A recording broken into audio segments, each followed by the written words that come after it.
Do you ever watch those old shows and movies that take place in the quote-unquote distant future of like the early 2000s?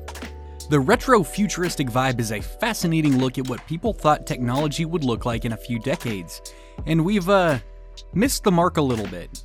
What we lack in flying cars and hoverboards, we more than make up with intrusive AI and credit scores. However, every now and again we find an invention that sparks that same childlike wonder, a vision of that chrome-filled, fancy future that we once dreamt of.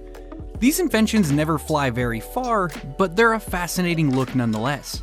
Today we're going to talk about a short-lived invention that looked like it was taken right out of the distant future, the Automat. 3-minute flicks. Entertaining, educating, and enlightening. The Automat was thought to be the restaurant of the future. No waiters, no workers to speak to, just you and a glass-enclosed kiosk featuring rows and rows of freshly made meals, desserts, and drinks. What may sound like an advancement of the modern vending machine is actually more of an ancestor. Vending machines existed at the time, but were more focused on dispensing newspapers, postcards, and things of the less edible variety.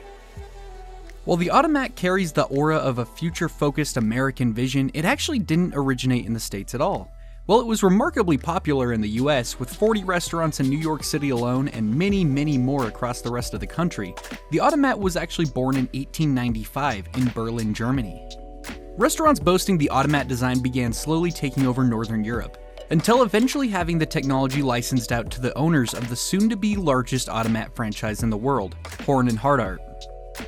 While we might find the experience to be impersonal, the patrons in 1912 found it to be absolutely enthralling.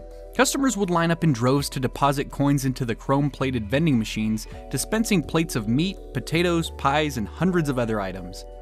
While the Automat portrayed the illusion of automation and futurism, that was largely untrue behind the curtains.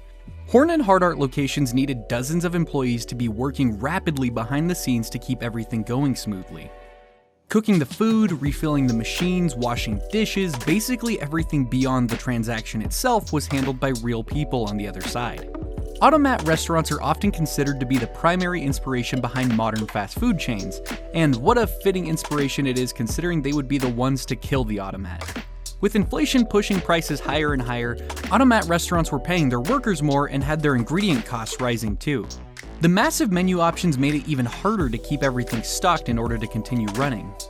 On the other hand, what fast food joints lacked in futurism, they made up for in limited menus with their own unique tastes and flair, smaller work crews due to the more manageable setting, and cheaper ingredients as they weren't exactly trying to market themselves as a fine dining futuristic experience.